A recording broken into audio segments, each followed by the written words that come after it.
Sa nakaraan, hiniling ng ating bida na kunin Fenris Region sa teritoryo ng Digol, at pinahintulutan naman ito ng ama ng ating bida, at ginawa pa siyang baron o pinuno ng nasabing lugar, ito'y bilang paghahanda niya sa posibleng paglusob ng angkan ng Rayfold sa kanilang angkan.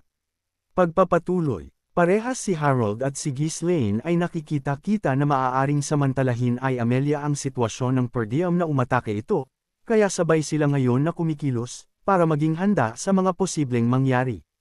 Sa kabilang banda naman, sa teritoryo ng Rayfold, si Amelia ay nakikipaglaro sa kanyang pusa, at naiinip na ito sa tagal ng report ng kanyang mga tauhan sa kung anong naganap na sa digmaan ng Perdium at Digol. Nang mabalitaan ni Amelia na inatake ng Perdium ang supply unit ng Digol, naghinala na ito na ang may kagagawa noon ay ang baliw na si Ghislaine, kaya nagpadala ito ng kanyang mga tauhan para panuurin ang laban at ibalita sa kanya ang resulta, kay alang isang linggo na ang nakakalipos ngutna't wala pa rin itong natatanggap na balita. Habang nakikipaglaro ito sa kanyang pusa, biglang dumating si Bernaf na nagmamadali, at kita sa mukha nito ang pag-aalala na dala-dala ang papel na naglalaman ng ulat mula sa kanyang mga tauhan na nakakita mismo ng pangyayari sa digmaan. Kahit napakadumi ng papel na naglalaman ng ulat, hindi na nag-inarte itong si Amelia at binasa niya ang ulat, tuloy-tuloy ang paglipat ng pahina nito, na para bang hindi kapani-paniwala ang kanyang nababasa. Kaya nagsabi na lamang ito sa kanyang mga tauhan na ikwento sa kanya ng malinaw at detalyado ang mga pangyayari. Dahil sa tono ng pananalita ni Amelia agad dumistansya itong si Bernaf, dahil alam niyang galit itong si Amelia.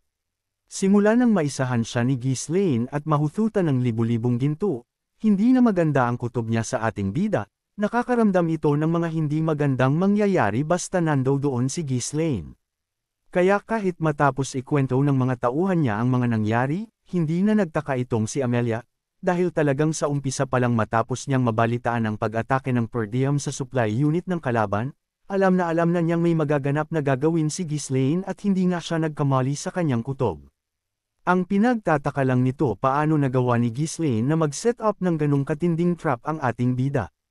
Kaya nagtanong ito kay Bernaf kung paano nangyari iyon, na may ganoong katinding mahika na kayang gawing abo ang libu-libong mga sundalo, dahil kahit ang isang 7-circle mage ay hindi kaya ang ganoong uri ng mahika, paano raw nagkaroon ng ganong uri ng magician ang Perdium? Dahil kung may 7-circle magician raw ang angkan ng Delphine, tiyak niyang nagawa ng sakupin ni Duke Delphine ang kaharian ng emperador. At ang pinagtataka pa ni Amelia, sa tindi ng mahika na nilabas ng Perdium nasa 8-circle mage pataas raw ang magician na maaaring makagawa ng ganon, kaya paano raw sila magkakaroon ng ganong magician gayong 7-circle pa lamang ang pinakamataas na magician sa ngayon.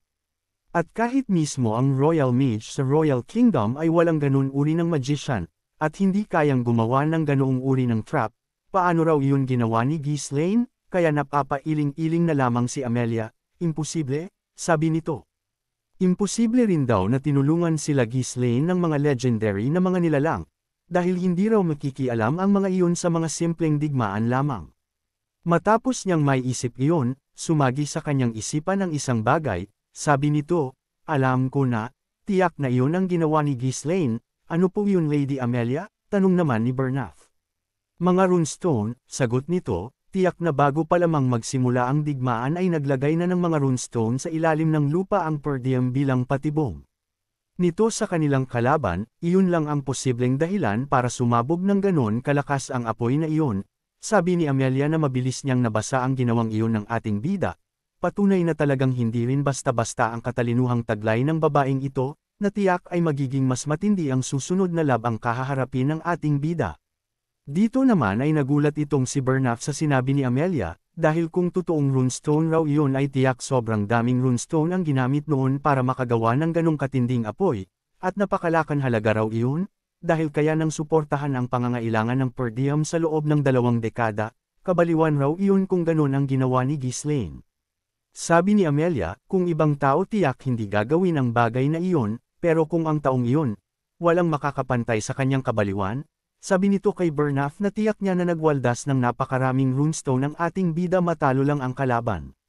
Sabi pa ni Amelia, buwisit na Ghislaine na iyon, kung gusto mo talagang matalo ang isang iyon, hindi pwedeng gagamit ka ng normal na pag-iisip, kailangan mong sabayan ang kabaliwan niya, sabi nito, na talagang lagi wala sa libro o sa normal na sistema ang mga pag-iisip at galawan ng ating bida. May gusto pa sanang sabihin si Bernaf kay Amelia, kaya lang bigla na itong umalis, at nagsabi na kailangang ihanda na ang kanilang mga hukbo. Nagulong-gulo naman si Bernaf, bakit raw kailangang tipunin ang kanilang hukbo.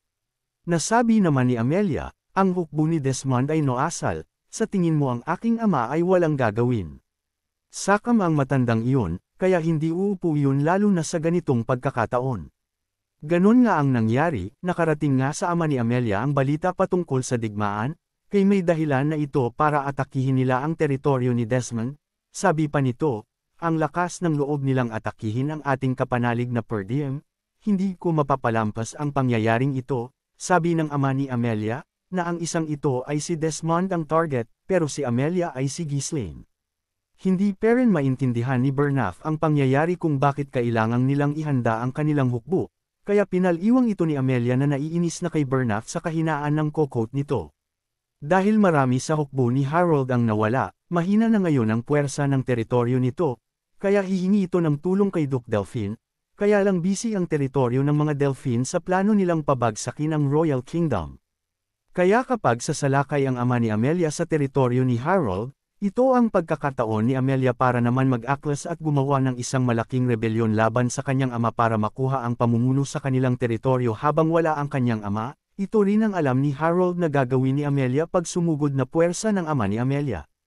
Gustong-gusto ng wasakin ni Amelia ngayon ang per diem o ang patayin si Ghislaine lalo pat katatapos pa lang raw ng digmaan, at mahina-hina pa ngayon ang puwersa ng per diem, kaya lang kailangan raw niyang unahin ang dapat unahin, at iyon ay ang makuha sa kanyang ama ang pamumuno sa kanilang buong nasa sakupan.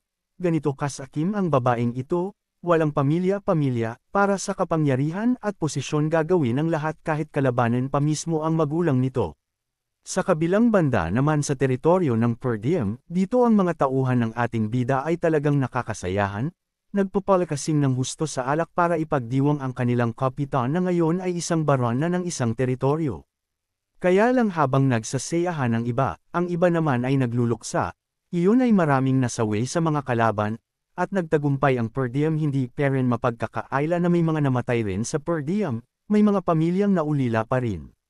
Dahil doon, personal na pinuntahan ng ating bida ang mga namatayan ay pinanggakwa na bibigyan niya ng karampatang gantimpala ang mga pagsakripisyo ng mga namatayan. Bago tuluyang umalis ang ating bida ng kanilang teritoryo, pinuntahan itong lahat ng pamilya na nawalan ng mahal sa buhay, talagang pinakita niya ang pagmamalasakit sa mga ito, na lubos ring nagpasalamat ang mga ito kay Ghislaine, isang uri ng leader na talagang may pakialam sa kanyang mga nasa sakupan. Naiyak naman si Belinda sa ginagawa ng ating bida at nagtaka naman si Gillian, iyon ay dahil hindi nila naisip na gagawin ito ng ating bida, dahil ang alam nila ay walang ibang laman ang isip ni Ghislaine kundi ang mas mahalaga lang, pero ngayon ay talagang nagbahay-bahay siya at pinakita ang pagmamalasakit. Matapos noon, pinuntahan na rin ng ating bida si Vanessa, at kinamusta ang kalagayan nito, at pinuri si Vanessa na napakaganda ng ginawa nito sa katatapos lang na digmaan, at sinabi pa ni Ghislaine na si Vanessa ang pinakadahilan kung bakit sila nanalo sa digmaan. Dahil doon, napangiti itong si Vanessa, dahil kahit papano ay nakatulong siya sa ating bida, at higit sa lahat, naging masaya ito dahil sa wakas ay naging isa na siyang magician. Naririto rin sa lugar na ito si Alpoy, nang makita ito ni Ghislaine agad siyang nagpasalamat rin kay Alpoy, kaya lang isang titig na galit ang sinukli ni Alpoy. Iyon ay dahil muntik-muntikan na siyang mamatay dahil halos maubos ang kanyang mana sa ginawa ni Vanessa sa mana nito. Ganun pa man, mas nangingibabaw ang pagtataka ni Alpoy kaysa sa galit nito, kaya imbis magsalita pa ng kung ano-ano ito, nagtanong na lamang siya kung paano nagawa ni Vanessa na makagamit ng isang mahika at napakatinding mahika pa ang nailabas nito, bagay na hindi maunawaan ni Alpoy kung paano ito nangyari. Dahil alam niya na hindi marunong magkontrol ng mana si Vanessa, naalala pa niya na tinuruan raw siya ni Ghislaine kung paano gumamit pero hindi niya pinaniwalaan, kaya nagtataka ito kay Ghislaine kung paano niya nagawang mapagamit ng mana at mahika si Vanessa ngayong walang silbi ito. Kaya lang sabi ng ating bida siya lang raw ang nakakaalam ng paraang iyon, kung magtatrabaho raw si Alpoy sa per diem baka ituro raw niya, agad namang kumunot ang noo ni Alpoy dahil ayaw na niya sa per diem at kay Ghislaine, at babalik raw siya ng Magic Tower. Huwag kang mag-alala, buti sinabi mo, bibisita ako doon, at ibabalita ko na maganda ang ginawa mo at masigurado na ikaw ang magmana ng Magic Tower, sabi nito kay Alpoy na agad namang napangiti dahil sa sinabi ng ating bida.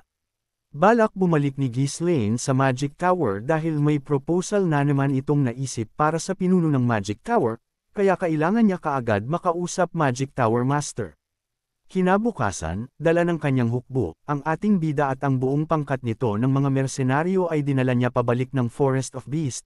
Iyon ay para magmina ng mga runestone na kakailanganin niya. Ang kalahati ng kanilang mamimina ay ibibigay niya kay Homer para sa per diem at iba pang pangangailangan ng per diem. Dahil doon, muli na namang mapapatakbo ng maayos ang sistema ng buong nasa sakupan ng teritoryo ng per diem. Hindi nag-aaksaya ng panahon ang ating bida. Kailangan niya kaagad maasikaso ang mga pondo, ang manpower, ang pangangailangan at mga kapanalig na kailangan niya sa kanaing bagong teritoryo, dahil kailangan niyang maging handa sa anumang digmaan na maaaring maganap. Hindi muna pumunta ang ating bida sa Fenris Region, kailangan muna nitong pumunta sa Magic Tower, kaya pinapunta muna niya sila Kaor sa Fenris Region para may mamuno roon habang wala siya, dahil napaka-importante ng pag-uusapan nila ng Magic Tower Master.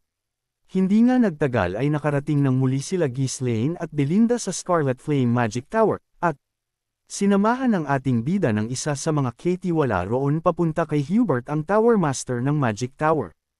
Tulad ng dati nakaupo na uli ang ating bida katapat ni Hubert, at dito ay napakaraming tanong ni Hubert sa mga nangyari, dahil hindi niya inaasahan na talagang nagkaroon ng digmaan, at nagtanong rin ito kung anong dahilan bakit naparito ang ating bida. Wala daw siyang makitang dalang runestone ni Ghislaine, hindi sumasagot ang ating bida, kundi iniinom lamang ang tsaa nito habang nakatingin kay Hubert na nakangiti.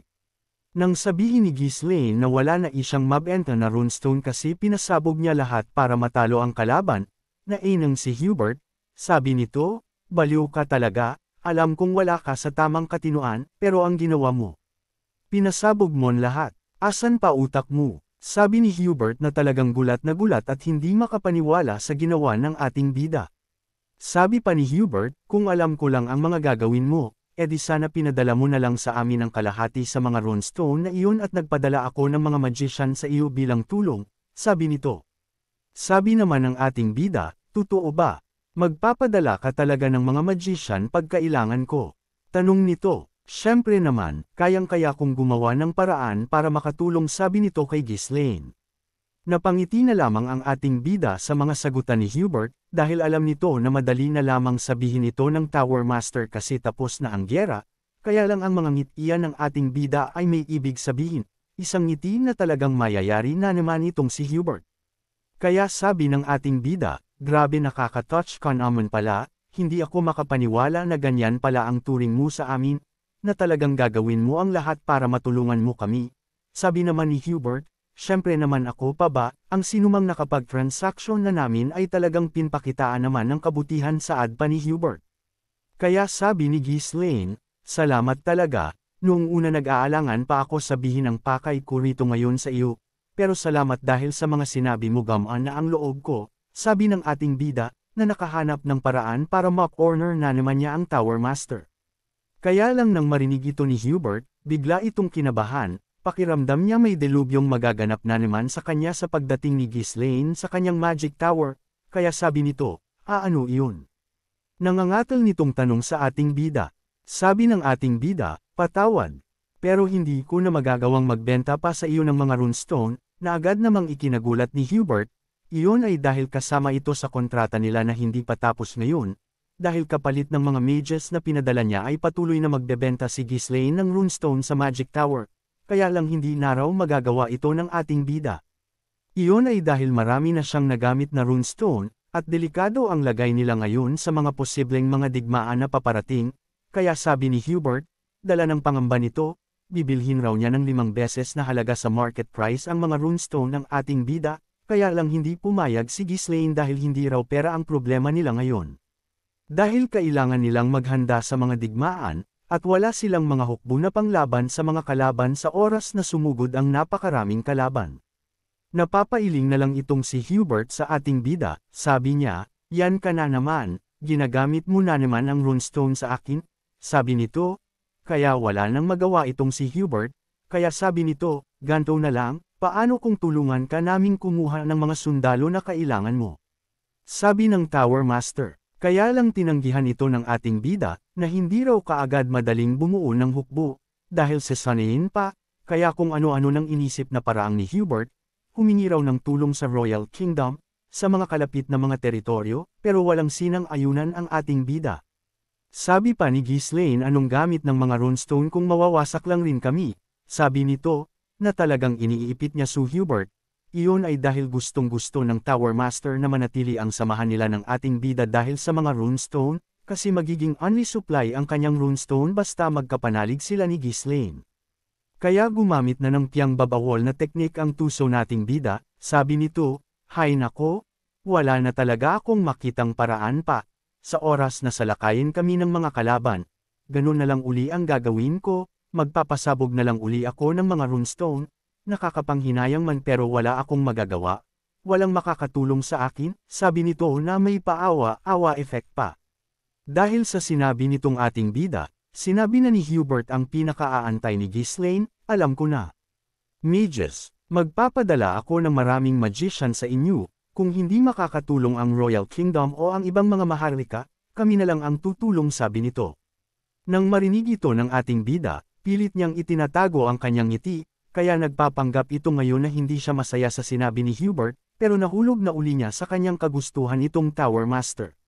Kaya sabi naman ng ating bida, hindi ko naisip iyon, tama ka, kung ibibigay sa amin ng Tower Master ang kanyang mga malalakas na magician tiyak na kakayanin naming lumaban at hindi ko na masasayang ang mga runestone, at mapapakinabangan mo na ito, sabi ni Ghislaine.